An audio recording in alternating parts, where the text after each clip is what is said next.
Hi there, and let me start today's episode of the Leader's Kitbag with a question for you. Do the people that you lead and manage feel as though they receive enough feedback about their performance from you as their leader or manager?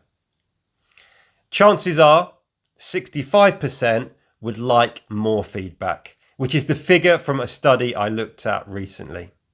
And another study suggests that 96% of employees feel that receiving regular feedback is a good thing.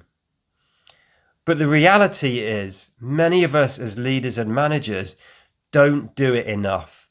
And then we get stuck in a negative cycle. It's a bit like being stuck in a revolving door at an airport or an office block where we're working hard, but we're getting nowhere quickly.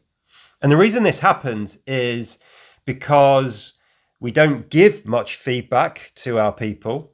Therefore, we don't feel particularly skilled in doing it. Therefore, when we do give the feedback, it feels a little bit awkward, or we're not sure if it's effective or not.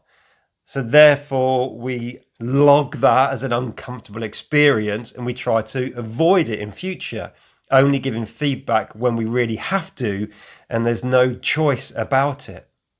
So in today's episode of the Leader's Kitbag, I want to help you get out of that revolving doorway and get onto the moving walkway that we get at the airport to fast track and accelerate your skills and ability around giving feedback. Hi there, I'm Ben Morton. I'm a leadership trainer, executive coach and keynote speaker. And I specialize in working with business professionals who are moving into more senior leadership roles and who are committed to being the very best leaders they can possibly be. So, back to feedback. We need to do it consistently. That is the simple truth of the matter. The more we give people feedback, the more comfortable we become in doing it and the more skilled we become.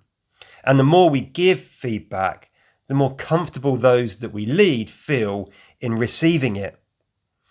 And again, the cold, hard truth of the matter is that failing to provide feedback really is failing to lead. And yes, I know it's a cliche, but feedback really is a gift to those people that work with and for us. And the reason I say failing to give feedback is failing to lead, because our job as a leader is to support, develop, and look after those that we lead so that they can deliver the results that we're accountable for. And if we're not providing them with regular feedback, they can't develop and grow and get better, and they can't deliver better and better results for our organization. And you could also look at it, there's a selfish payoff from giving feedback, right? Because the more we develop our people through providing effective feedback, the more independent and autonomous they can become. So they can deliver tasks, solve problems, get on and do stuff without having to come to us as much for the answers or to check in or for that reassurance. So yes, there is an investment to be made early on in providing more feedback. And yes, that is an investment of time, which means we're going to be busier for a little bit. But very quickly, we get that time back when our people don't need us quite so much.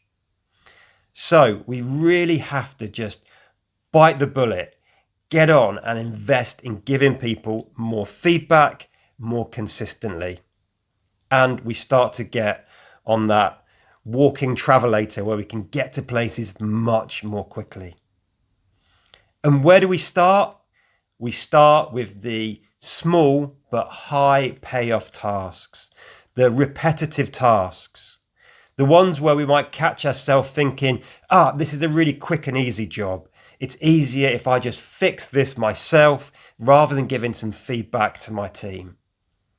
Yes, that might be true if it's a one-off task, but if it's a repetitive, recurring tasks, it's the biggest false economy ever, right? because we're fixing that every week or every day. A personal example of this is I've got a relatively new personal assistant in the last 3 months. One of the things she helps me with is sending out my 2-weekly email that has the latest Leaders Kitbag episodes in, my latest podcast episodes and articles. If you're interested, you can check it out via the website, ben-morton.com.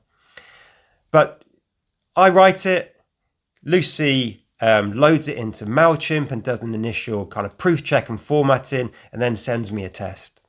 And initially there was a few things in the formatting that weren't quite right, and I fell into the trap of just fixing them myself. And then I realised, no, hang on.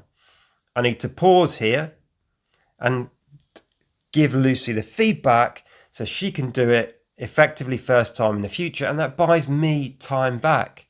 So really crudely, really simply, I just grabbed my phone, went on WhatsApp, filmed me fixing it, showing her what to do, sent it through to her after I'd sent an email saying, yeah, great job, Lucy, looks good.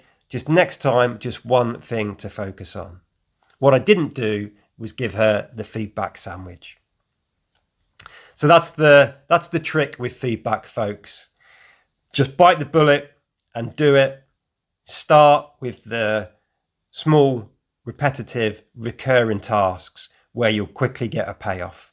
And all those little tasks soon add up and give you loads of time back in your diary. As always, hope it's been useful. Look after yourself and those that you've got the privilege and responsibility to lead. And until next time, lead on.